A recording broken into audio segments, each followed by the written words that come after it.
Hello, welcome back to my channel and to my Fighting Fantasy Gamebook retrospective. Now today is a very special episode because we've reached number 10, House of Hell. And I think I speak for my generation, this was one of the key game books of the 1980s. I absolutely love this book. And revisiting it this time round, it was as good as ever. Steve Jackson returns to the series, the real Steve Jackson, not the other Steve Jackson. And again, he tries to change the format. So what he does is, he leaves a Lancia and the fantasy world behind, and he makes a game book horror movie. Now, I should say right from the beginning, I'm a huge horror movie nut. So this was the answer to my dreams as a teenager. You know, a horror movie in the form of a game book. And I can honestly say, I think this is one of the best horror films of the 1980s. I mean, to hell with Nightmare on Elm Street and Friday the 13th. This is way scarier. And it's actually a lot cleverer as well. Now, what Steve Jackson does is, he takes the classic horror movie template. You're driving along late at night. It's dark, it's raining, thunder and lightning. The guy at the last town in the petrol station, he gave you some advice to take this track as a shortcut. You're going along, suddenly a body zooms out in front of you. You hit it, smack! Oh my God, you've killed someone. You stop the car, you get out of the car, go into the road. Nothing there. I love the hysteria of the opening introduction. So you go back to your car, you hit the key again, but this time a single shudder is all the engine can manage. You grasp the wheel with your hands and shake it desperately, as if to force some life into the car. There's this wonderful mounting hysteria. It's got a very different emotional tone to the previous game books, which are much lighter and more innocent. But this one, you're really in a horror movie. And in the actual gameplay, you have fear points. You get more and more afraid as the game goes on. So you try and get your car going, but of course the engine's gone dead. And then suddenly there's a flash of lightning. And there, in the distance, just a few miles down a track on the other side of the road, is an old house. Perhaps there's someone there. Perhaps you could go and knock on the door and use their telephone to call the gas station. One of the things I think is interesting about House of Hell is, I've never quite worked out if you're supposed to be in Britain or in America. The whole thing sounds very English, you know, driving off a remote country track. But the architecture of the house on the cover is very American. I worry about details like this. Anyway, you get into the house, right? And you find out that even though it looks dilapidated and run down on the outside, inside it's all sort of Edwardian. It's all sort of, you know, this beautiful mansion, wood-panelled mansion. And there's a butler called Franklin's. And it's owned by the Earl of Droomer, this very silky, softly spoken master of the house, who invites you to dinner. And it's very important what you have for dinner. You can have fruit, brandy, chocolate, or others. That kind of amuses me. And then, as you go on, you realise that something is not right. This house is a peculiar house. And you find out that there's some kind of occult sect at work in the house, and they're getting ready for a sacrifice late at night, and you're trapped in this house. And by various means, you find that you have to get out of the house, and you realise as you're trying to get out of the house, you've got to kill this guy who runs the house and is running this kind of satanic cult, right? So I absolutely love the setup of the story. So as you're sort of exploring the house, you realise that this ceremony is being put together. And this Earl who's putting together this occult rite, he's got loads of followers and helpers who you keep bumping into. So there's some guys in the kitchen who are getting the food ready, you know. And you meet this hunchback servant who tells you some information.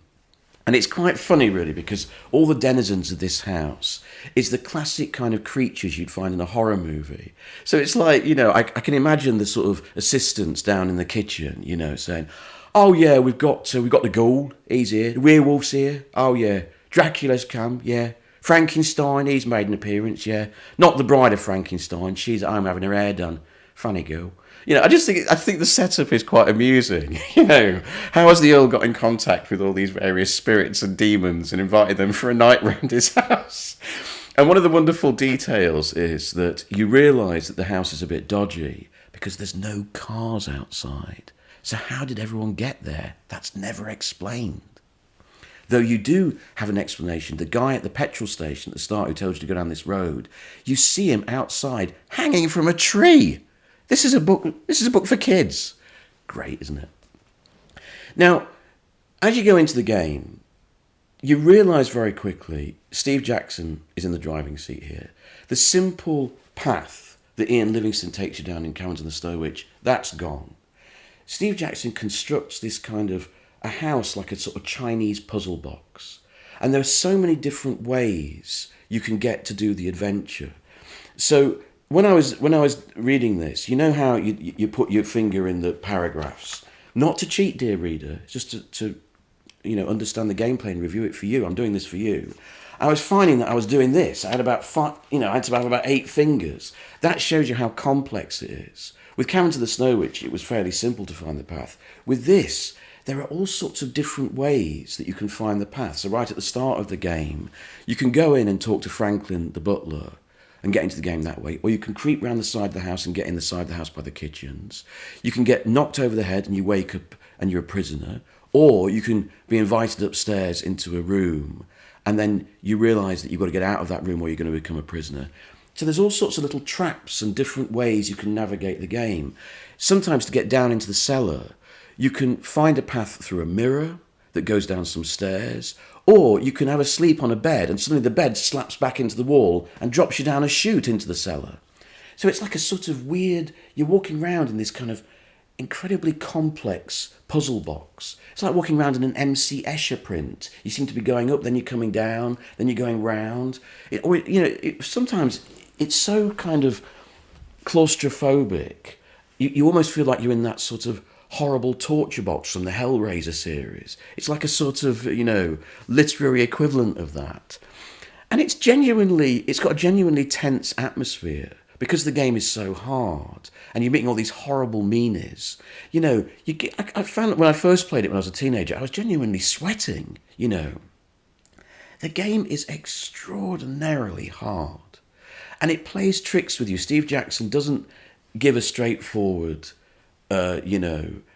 game pattern like Ian Livingstone. So, for example, you need to know the password of the house, but you're not actually told it. You have to work it out. Then finding the Chris knife. Oh my God, I'd forgotten how hard that was. I actually had to look it up online. I'd forgotten how to do it. It was so complicated. You get the password into that room, then you open the box, and depending on what password you've used, you find the Chris knife or you don't. And then, you come across the occult ceremony down in the cellar, and that's a massive red herring. If you've actually got to that, you've gone wrong and you're going to die and you don't even know it yet. And Steve Jackson leads you on for a few paragraphs just to make it worse. I mean, it's really, really horrible. And the other thing is, the one thing I did remember from playing it from when I was a teenager, a bit of a spoiler coming up, I remembered you have to go for the butler. I remembered that. You don't go for the big guy, you go for his factotum, who's actually some kind of demon. So it's wonderful stuff. What adds to the atmosphere of this book immeasurably is the fantastic artwork. The cover is by Ian Miller. I absolutely love the cover. I love its kind of Lovecraftian style. So it's got one of those old, ancient, American South mansions. And then surrounding it is the trees, and they all seem to be warping into monsters. So there's a kind of Lovecraftian menace and ickiness about it all. The interior illustrations, I want to talk about these. They're done by a guy called Tim Sell. Now, what I like about these illustrations is they really go for the jugular. There's no softness here. This is horror movie imagery. Look at this image. Look at that. Putting that in a kid's book. A goat's head with blood dripping from its lips. Look at this image. This is an occult rite where a naked woman is going to be sacrificed. A naked woman, we find out in the text, is a district nurse who turned up to the house innocently and has been captured and is going to be killed. This is a book for young teenagers and kids. God, I miss those days, don't you? Look at this image. Look at this pure nightmare fodder. And what I like about the artwork in this book is it's not the best artwork in the Fighting Fantasy series. In some ways, it's quite crude, but that's what's good about it. It's got a kind of surrealness because it's not actually definitively realistic. It's a bit crude, it's a bit hysterical, and that really adds to the feel of the book. And that's why I think it's really, really great artwork, and it really contributes to the whole, feel of it, the whole atmosphere of it. Look, I could gush about this book forever. I absolutely adore it. I mean, playing it this time round, I started having the same nightmare I had when I was a teenager. Do I keep going around that landing? Do I go through that room, through that secret passage into that room, meet the vampire? How do I find that bit of that bit where there's a window pane and you look out and then suddenly at the bottom, just in a bit of frosted glass, you see a message. I mean, I was trying to find that bit again. It's so complex. How Steve Jackson does that in just 400 paragraphs, I don't know. This is one of the finest game books ever written. I cannot recommend it enough. If you've never played it, you must try it. It's absolutely fabulous. Thanks very much.